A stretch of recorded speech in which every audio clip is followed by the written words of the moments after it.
गांव में रमेश अपनी पत्नी सविता के साथ रहता था। रमेश गांव के चौराहे पर एक छोटा सा चिकन करी का ठेला लगाता था। रमेश स्वभाव से मेहनती तो था, लेकिन उसके हाथ के खाने में वो स्वाद नहीं था जो लोगों को दोबारा खींच लाई। शाम का समय था। रमेश अपने ठेले पर उदास खड़ा था। तभी गांव का एक ग्राहक सुरेंद्र वहां आया। क्यों रमेश भाई, आज तो पतीला वैसे का वैसे ही भरा पड़ा है। क्या बात है, आज बोहनी नहीं हुई क्या? क्या बताऊं सुरेंद्र भाई, आज दोपहर से बैठा हूं, सिर्फ 2 प्लेट चिकन करी बिकी है। लोग आते हैं, खुशबू सूंघते हैं और आगे बढ़ जाते हैं। समझ नहीं आ रहा कि घर का खर्च कैसे चलेगा। देखो रमेश, सच बोलूं तो बुरा मत मानना। तुम मेहनत तो पूरी करते हो, लेकिन तुम्हारी चिकन करी में वो स्वाद नहीं आ रहा है। मसाले थोड़े फीके रह जाते हैं और ग्रेवी भी पानी जैसी लगती है। आज के जमाने में लोग पैसे देते हैं तो स्वाद ढूंढते हैं। भाई मैं तो अपनी तरफ से पूरी कोशिश करता हूँ, अच्छे से अच्छा मसाला डालता हूँ। अब मेरे हाथ का स्वाद ही ऐसा है तो मैं क्या करूँ? चलो कोई बात नहीं, हिम्मत मत हारो। आज एक प्लेट दे दो, जो भी है खा लेता हूँ। लेकिन भाई कुछ बदलो नहीं तो ये ठेला बंद करना पड़ जाएगा। रमेश ने भारी मन से सुरेंद्र को चिकन करी परोसी। सुरेंद्र ने 2 निवाले खाई और पैसे देकर चला गया। रात की 9 बज चुकी थी। रमेश ने अपना ठेला समेटा और घर की तरफ निकल गया। जब वो घर पहुंचा तो उसकी पत्नी सविता उसका इंतजार कर रही थी। आज भी पूरा सामान वापस आ गया। रमेश चेहरे से तो लग रहा है कि आज भी कमाई नहीं हुई। हाँ सविता, आज भी किस्मत ने साथ नहीं दिया। सुरेंद्र कह रहा था कि मेरी चिकन करी में स्वाद नहीं है। गांव के लोग अब मेरे ठेले पर आना पसंद नहीं कर रहे।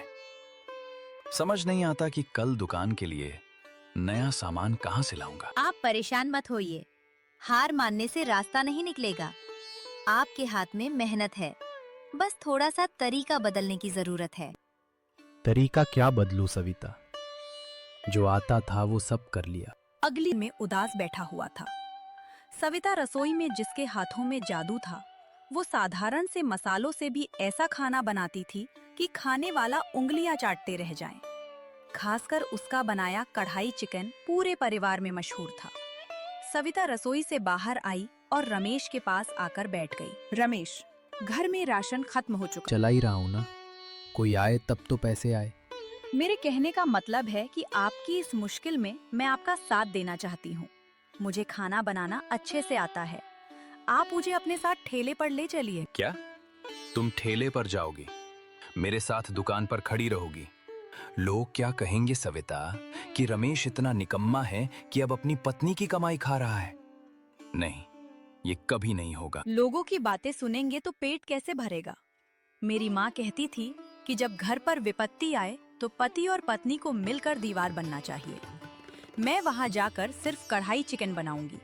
मेरे हाथ का स्वाद लोगों को बहुत पसंद आएगा, आप देखिएगा। बाबूजी ऐसा मत कहिए, मेरी रोजी रोटी यही है। अगर आप लोग ही नहीं खाएंगे तो मेरा घर कैसे चलेगा? आज खाकर देखिए, पैसे भले मत दीजिएगा।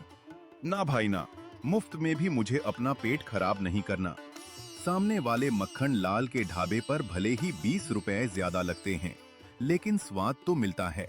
तू कोई और काम ढूंढ ले रमेश, यह तेरे बस का। विक्रम की बातें सुनकर रमेश दुखी हो गया। देखते ही देखते रात के 8 बज गए। पूरे दिन में रमेश की एक भी प्लेट चिकन करी नहीं बिकी।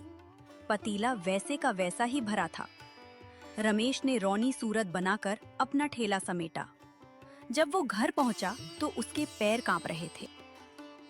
क्या हुआ रमेश?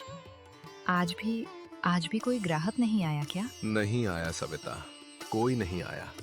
सब ने मेरा मजाक उड़ाया। विक्रम बाबू तो कह रहे थे कि मुझे कुछ जादू है। कल से मेरे लिए 2 प्लेट पहले से ही बांध कर रखना। ये लो अपने पैसे। विक्रम बाबू, बहुत बहुत धन्यवाद। कल आपको इससे भी बेहतर स्वाद मिलेगा। रात के 9 बजे जब दोनों ने ठेला समेटा तो रमेश ने अपनी जेब से पैसे निकाले और गिने। आज 1000 रुपए की कमाई हुई थी, जिसमें से आधा उनका मुनाफा था। रमेश ने वो सारे पैसे सविता के हाथ में रख दिए।